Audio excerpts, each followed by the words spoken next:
Nós estamos trabalhando ali no capítulo 14 do livro, Gênero, Sexualidade e Identidade. Não sei se vocês pegaram o livro na escola. Deixa eu compartilhar com vocês aqui o slide. Já vai aparecer aí. Então,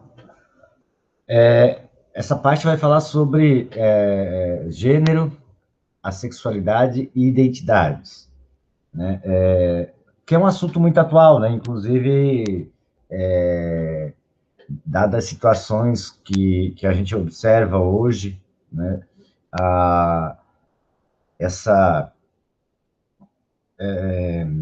como é que posso dizer, essa polarização, falar de ideologia de gênero, né? Que é uma falácia, né? Que não existe ideologia de gênero, né? Isso aí é totalmente enganoso. O que existe é questão de gênero, né? A gente discutir gênero é importante discutir, até porque ultrapassa o conceito biológico do masculino e feminino, né? E discute-se a construção desses padrões, né? O que fala ali a Simone de Beauvoir, né? Que ninguém nasce mulher, torna-se mulher, né? Quer dizer, a construção da mulher, ela a identidade da mulher, desculpa, ela é uma construção social, né? Então, claro que não se discute a questão biológica, porém, a construção da identidade feminina, identidade masculina, ela é uma construção social, né? É uma construção, cada civilização, ela tratou de forma diferente, via de forma diferente, essas questões. Por exemplo, na questão da mulher, né? Se nós analisarmos a civilização egípcia, as mulheres no Egito Antigo, elas tinham muito mais liberdades do que, por exemplo, as mulheres na Grécia e em Roma, por exemplo, né? As mulheres no Antigo Egito, elas podiam podiam herdar, né, a herança, elas podiam ter negócio próprio, elas podiam... Há relatos de mulheres que, inclusive, tinham barcos, tinham empreendimentos, né? Nós tivemos várias mulheres faraós, né, que se tornaram faraós, então, ou umas que não foram faraó, mas foram corregentes e tinham um papel relevante dentro da sociedade egípcia. Já nós vemos na Grécia e Roma que a mulher ela passa por um papel secundário, ela era apenas mãe, né? Na Roma antiga mesmo, a mulher ela não tinha nem nome, né? Ela era primeiro filha de alguém e depois esposa de alguém, né? Mas ela não tinha nome próprio. Então a mulher tinha um papel bem secundário. Então, essa construção, essa identidade, né, nós vamos construindo. Outro fato importante a ser considerado, por exemplo, em pesquisa feita recentemente, que ainda está sendo feita pela USP, né, analisando o DNA dos brasileiros, né, 76% dos brasileiros têm DNA, tem DNA de homens brancos europeus, né? Então, 76% da população brasileira é de origem branca europeia, masculina. Porém, 70% da população brasileira tem no DNA, o DNA feminino é de negras e índias. Então, o que significa isso, esse dado? Significa dizer que nós somos frutos de um estupro coletivo, né? Os senhores de engenho, eles tinham à disposição as negras e as índias. Então, o brasileiro, ele não é de origem europeia, mas a sua origem é de um estupro coletivo, em que mulheres negras e índias foram submetidas à força aos seus senhores brancos, né? Não sei se vocês conseguem entender o que eu estou falando, né? Então, nós vamos ver aqui Eu tirei tudo que está ali escrito, eu tirei do livro, ali como eu falei, no capítulo 14, que vai da página 230 a 200, não, desculpa, 330 a 300, deixa eu pegar aqui,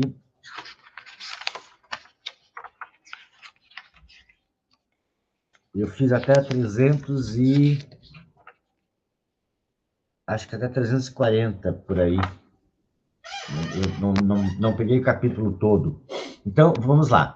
Nos últimos anos, procurou silenciar esse assunto nas escolas, nas famílias, na mídia. As chamadas questões de gênero, que vêm sendo marcadas por violência e intolerância em relação às pessoas que não se inserem nos padrões hegemônicos de comportamento e afeto. Né?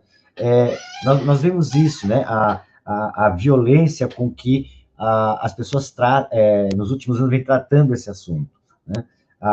O número de feminicídio, como aumentou nos últimos anos, né? Hoje, dificilmente passamos uma semana que não tenha uma notícia de um feminicídio, né? No Brasil, e principalmente em Santa Catarina, né? Sendo o nosso estado um estado extremamente machista, e também a homofobia, né? Como a questão sexual ela está em pauta hoje e de uma forma negativa, de intolerância, né? Como se a imposição do padrão hétero, branco, né?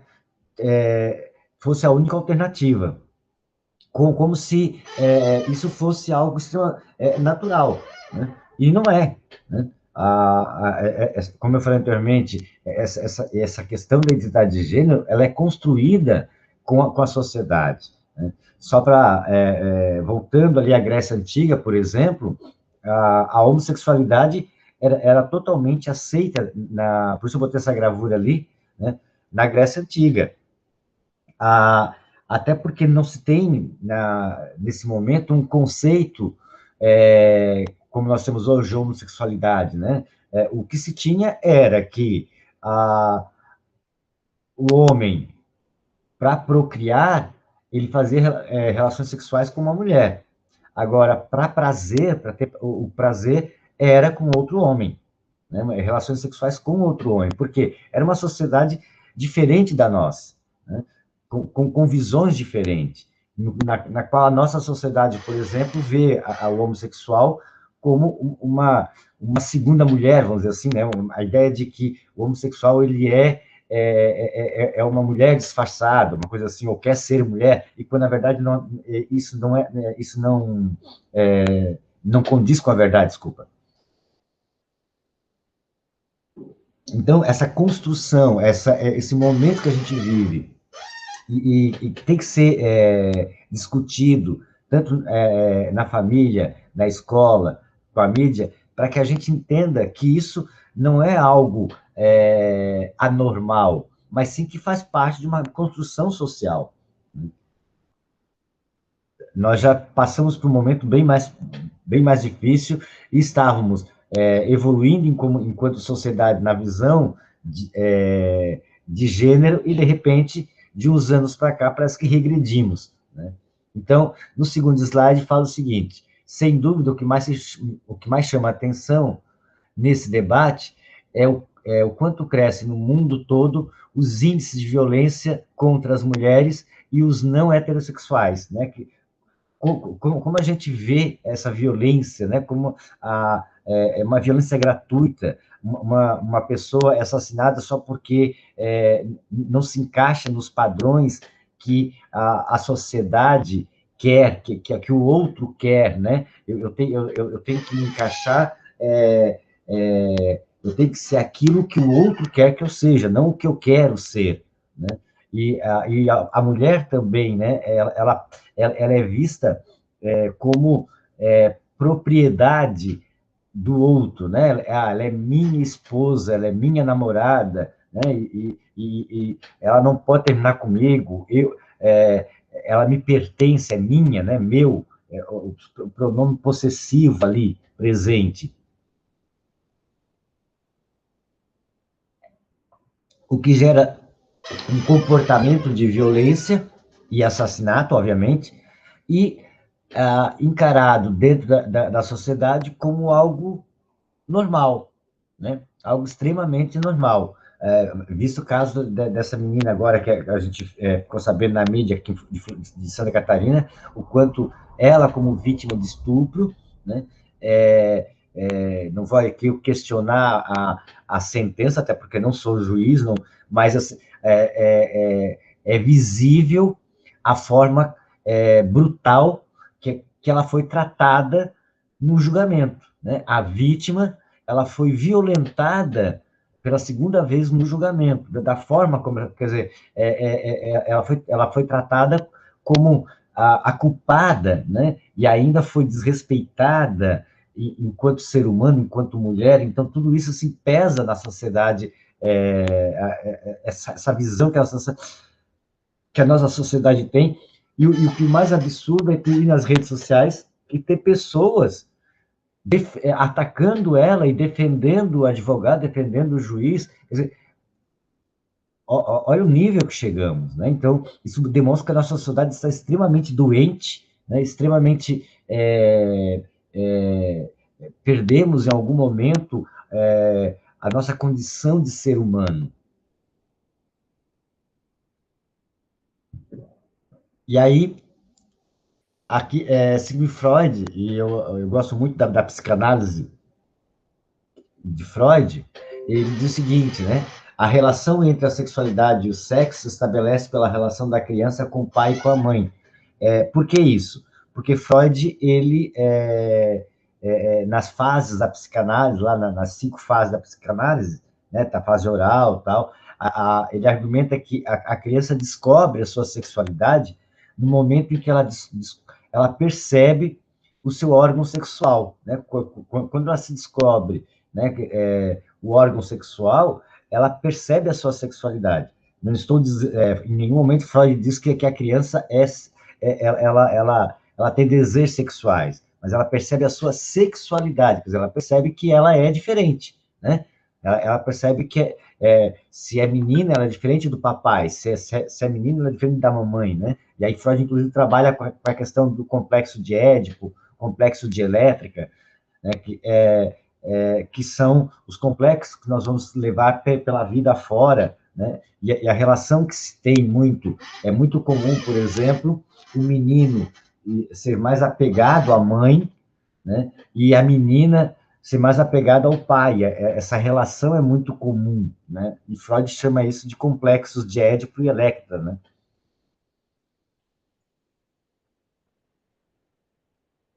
E aí nós temos o sexo corresponderia aos traços biológicos e as genitálias distintas do macho e da fêmea, enquanto o gênero teria a ver com a construção e expectativas sociais sobre o comportamento feminino e afetivo. Então, aqui ele está dizendo, ele está separando, né? O que é sexo?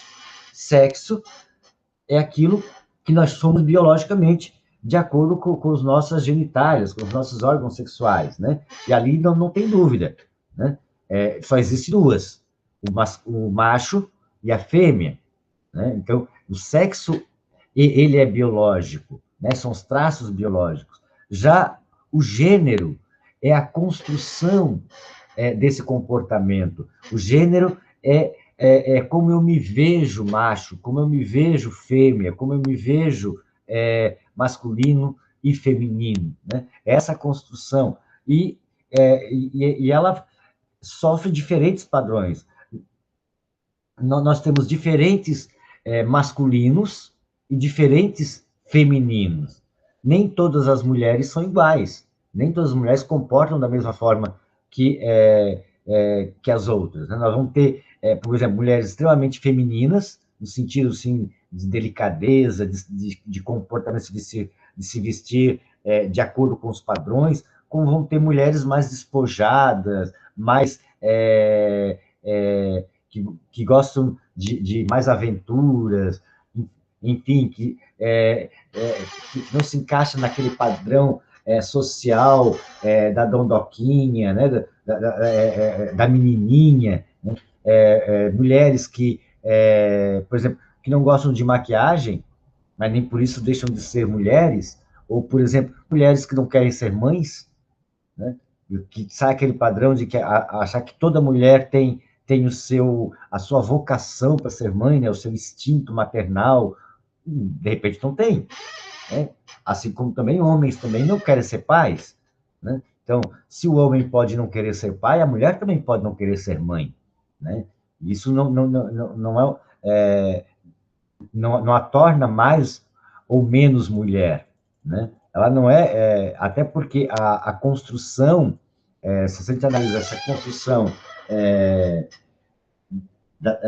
da mãe ideal, né, que foi feita desde a Idade Média pela Igreja Católica, na qual a mãe, a mulher mãe, desculpa, ela é quase uma santa, e ela tem que representar a figura de Maria, mãe de Jesus, né? Aquela coisa santificada, né?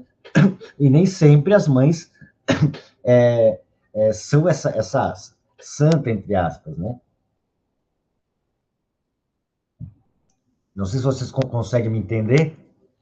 E aí nós vemos aqui, é importante ressaltar que nossas identidades se formam nas relações sociais de oposição ou de aproximação. Portanto, nossa identidade de gênero passa por aspectos relacionais, sejam anatômicos, sejam psíquicos ou sociais. Quer dizer, essa identidade de gênero, ela se dá por relações sociais, né? Como eu falei anteriormente, é uma construção social, é uma construção que passa por conceitos anatômicos, né? No caso, o meu corpo, quem eu sou, e até que ponto eu também estou à vontade com o meu corpo, né? Como eu me encaixo nesse corpo, né? Até que ponto isso psicicamente eu me sinto bem naquele papel, exercendo, fazendo aquele papel dentro daquele gênero, né? Que eu estou dentro do sexo biológico que eu me coloco, né? E como se dá essa relação social, né? Como essa relação social se dá, né? E aí eu vou construindo essa identidade desde criança nessa convivência. Então, aquela escola, sinalizar o seguinte, né? Ninguém opta em ser homossexual, né? Por exemplo, mas não é uma opção, mas é uma construção, né? Onde eu vou, através de N questões, principalmente em casos psíquicos, eu vou me adequando ou não àquele, aquele sexo ou não que eu tenho, né? Então, essa relação social, ela acaba sendo muito importante na construção da minha identidade de gênero, né? A família e a escola podem ser tomadas como duas grandes instituições que são responsáveis por produzir marcadores de gênero, assim como estereótipos em relação a homens e a mulheres. A família é a primeira instituição que nós pertencemos, né? É a primeira instituição. É ali que nós vamos definir nossos primeiros, a nossa primeira visão de gênero, né? E muitas vezes a família e depois a escola, obviamente, reforçam esse estereótipo. Em que sentido que eu estou falando isso?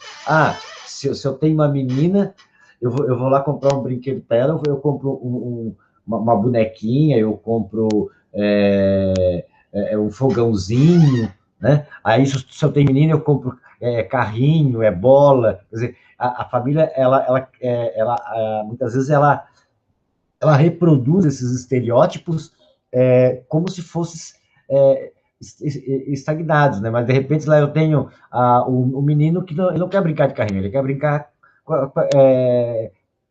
com a boneca. Não que porque ele vai brincar com a boneca porque ele vai ser homossexual. Não, né? Ou o menino quer brincar com o fogãozinho da irmã, né? Por quê? Porque ele acha legal, né? Ou a irmã quer brincar com o carrinho do irmão, né? Então, e aí, por quê? A criança, ela não vê esse estereótipo, né? O que ela tem ali é um brinquedo, ela pode brincar. Só que a sociedade, ela reforça esse estereótipo, né? Ontem eu estava discutindo isso com o magistério, por exemplo, nós estávamos falando sobre a questão de gênero também, e aí nós lembrando da questão das mães, né? Por exemplo, a mãe tem lá um filho e uma filha. Quando o filho vai tomar banho, a mãe leva a toalha para o filho no banheiro, se tiver que secar o banheiro, a mãe vai lá e seca. Hoje eu acho que não tem mais isso, porque tem box, sei lá, mas no passado era assim, né? O filho chegou, a mãe vai lá esquentar a janta do filho, né? Agora, se a menina não, ela que seca o banheiro, ela que esquenta a sua janta, né? Então, há todo um contraste de relação dentro desse estereótipo masculino e feminino, né? Dentro dessas perspectivas de masculino e feminino. E aí, voltando àquilo que eu falei da pesquisa da USP, né? O patriarcado é um sistema de poder analógico ao escravismo, por submeter as mulheres aos homens e legitimar o poder masculino na esfera privada e pública, justificando, por exemplo, a violência doméstica e outras modalidades de agressão perpetuada pela frequente impunidade nos crimes cometidos contra as mulheres, né? Por que o feminicídio na sociedade atual, né? Lembrando que nós só fomos classificar como crime, matar mulher como crime, recentemente, né? Isso coisa do que, acho que foi do governo Dilma, né? Se não me engano, que esse conceito aparece na legislação brasileira, né? Até então, era totalmente aceitável o homem matar uma mulher, né? Porque ele estaria lavando a sua honra, né? Estaria lavando a sua honra. Então, era algo extremamente aceitável, porque isso é fruto de um sistema patriarcal, um sistema que foi construído lá, que vem lá do Brasil colônia. Quer dizer, claro que o patriarcado ele vem muito mais que isso, vem lá dos hebreus, né? Enfim, do primeiro momento que o homem se tornou sedentário, mas aqui no Brasil ele é muito marcado, um sistema muito ligado ao escravismo, ao sistema colonial, em que o homem branco, no caso o senhor de engenho, ele é o todo-poderoso, né? E aí, sendo ele o todo-poderoso, ele pode fazer o que ele quiser, né? Ele pode fazer o que ele bem entender. E a mulher e a sua esposa, ela é algo que lhe pertence. E esse poder que ele tem na sociedade justifica a violência doméstica, né? E outras formas de agressão, né? Porque a violência ela não se dá só na violência física, mas também na violência moral, na violência psíquica, né? Que a mulher acaba sendo agredida, né? Acaba sendo, volto no caso daquela menina que a gente viu, estarrecido o vídeo do julgamento dela, né? Ela, enquanto vítima, pedindo, implorando para o juiz para que ela fosse respeitada, né? Então, assim, o tratamento a que é submetida a mulher. E as pessoas veem isso como uma forma totalmente aceitável. Por que isso? Por causa dessa herança patriarcal que o Brasil possui, né? Essa herança de que o homem branco ele tem autoridade sobre a sua mulher, né? A mulher é algo que lhe pertence, então ele enquanto a mulher, o homem, desculpa, ele é o senhor, então ele tem o domínio do espaço privado e público. A vida doméstica cabe apenas à mulher, né? A mulher, o espaço de domínio da mulher é o espaço doméstico. Inclusive, no Brasil colônia, por exemplo, a, a, a mulher o papel social dela, ela era, por exemplo, comparada, vamos supor, claro que não de modo geral, mas podíamos comparar aos escravos, né? Porque na hierarquia social do Brasil colônia, primeiro estava o homem, o senhor de engenho. Depois, abaixo do senhor de engenho, vinha um outro homem, também era branco, mas era um trabalhador assalariado, que era o administrador da fazenda. Depois os filhos, para depois a mulher. Quer dizer, aí abaixo da mulher só que tinha os escravos. Então, na hierarquia social da colônia, a mulher só estava acima dos escravos. Então, para você ver a posição que a mulher assume, e ainda ela se mantém, esse comportamento ainda se mantém hoje no Brasil, né? Embora nós vemos hoje que a mulher ela já está, ela ocupa um papel social muito maior do que no passado, né? Mas para muitos ainda, principalmente na classe média brasileira, né, ela vê o papel da mulher ainda como um papel que deve ser de submisso, né? E aí, em que momento a gente percebe a, a, a mudança no comportamento na sociedade, aí falando na sociedade moderna, né? Na sociedade, na questão de gênero, principalmente no caso, falando agora especificamente no caso da mulher, né? Quando a divisão de trabalho, né? Nós temos que ver que ao momento que nasce a propriedade privada, né, nasce a família monogâmica. Por que que isso acontece, né? Porque nesse momento, quando na sociedade, né, passamos ali pela parte, o período primitivo, em que o homem deixa de ser nômade e torna-se sedentário, ele vai ter o conceito de propriedade privada. Agora não é mais o nosso campo, não é mais a nossa terra, agora é o meu campo, é a minha terra, é a minha produção, né? Então, o que eu plantar é meu, e aí eu vou usar e o resto eu vou comercializar, eu vou trocar, né? E aí a preocupação de que eu não vou criar filho de outras pessoas. Então, nasce a família monogâmica, né? Então, agora eu tenho que ter a minha mulher, e essa mulher tem que estar submetida a mim para ter os meus filhos. Eu não vou permitir que ela tenha outros homens e eu tenha acabar criando, sustentando filho de outros homens. Então, a mulher passa a ser minha propriedade, minha posse, né? E aí nasce as desigualdades de classe, porque, obviamente, vai ter sempre aquele que não vai ter nada. Então, um vai ter mais que o outro, porque um vai ter uma colheita melhor que o outro, um vai ter uma posição. Então, a família monogâmica, ela nasce com esse conceito da propriedade privada na história da humanidade, né?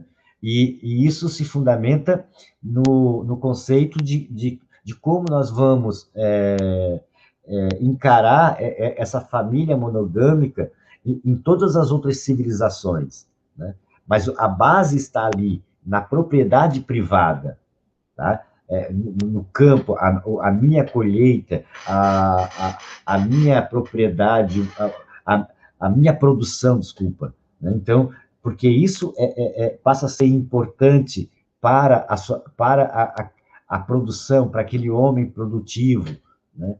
E quando a mulher ela vai para o mercado de trabalho, né? Quando nós mudamos esse comportamento de ver que a mulher ela também pode ocupar o espaço público, né? Porque até então a mulher ficava apenas no espaço doméstico, né? Quando ocorre na Europa o capitalismo industrial, né? Porque se nós vamos ver, pegar ali, no caso, a Idade Média, né? Qual é o papel da mulher na Europa na Idade Média? É o doméstico.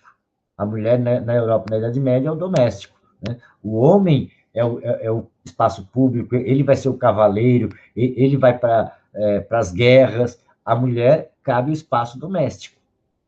ela ainda é apenas mãe de alguém, ou filha de alguém. Quando advém no final do século XVIII, no século XIX, o capitalismo industrial, que o capitalismo precisa de mão de obra nas fábricas, é que a mulher ela vai ganhar o mercado de trabalho, ela vai ganhar o espaço público. Né?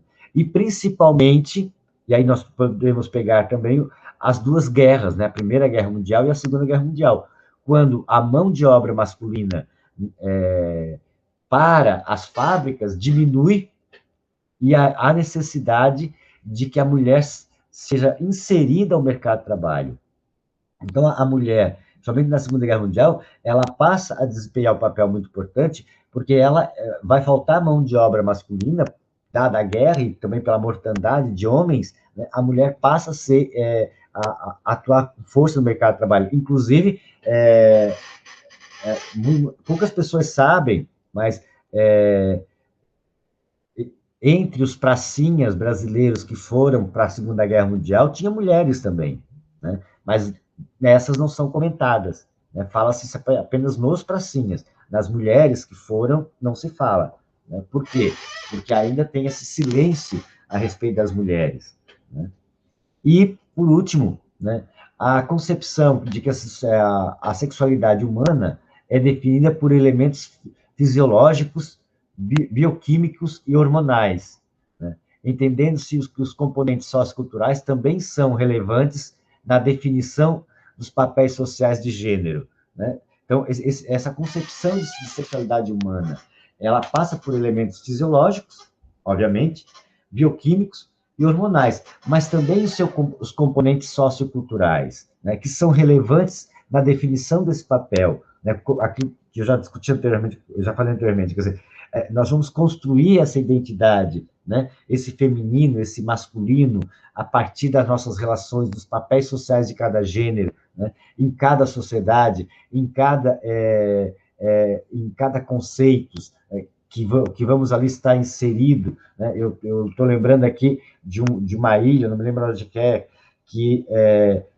quando a família não tem uma filha mulher, né, e só tem filho homem, eles pegam um dos meninos e ele acaba sendo tratado como filha mulher para ajudar nos serviços domésticos, né? Eu não me lembro qual é a ilha agora, eu sei que é no Oceano Pacífico. Né? Então, porque é uma construção, essa questão do gênero é uma construção social, né? É uma construção extremamente social. Pessoal, tá claro? Consegue entender? Deixa eu baixar aqui. Vocês conseguem me entender? Eu consigo. Sim. Podemos terminar por aqui ou vocês têm mais alguma dúvida? Meninas? Podemos terminar por aqui? Sim. Não ficou nenhuma dúvida. Hã? Não ficou nenhuma dúvida. Não ficou nenhuma dúvida? Não. Então tá. Eu agradeço a presença de vocês. Né? É uma aula rapidinha para não tomar muito tempo de vocês. Eu vou deixar disponível essa gravação no meu canal no YouTube. Daí, se vocês... Lá também está a aula de história que nós tivemos na semana... na terça-feira também está lá a aula de história. Aí, se vocês não puderam assistir, podem assistir pelo meu canal. Tá certo? Aí eu mando o link pela Rosana para passar para vocês, tá? Então, um abraço a todos. Muito obrigado. Tchau, obrigada. A participação das duas, tá? Eu vou acabar com a gravação.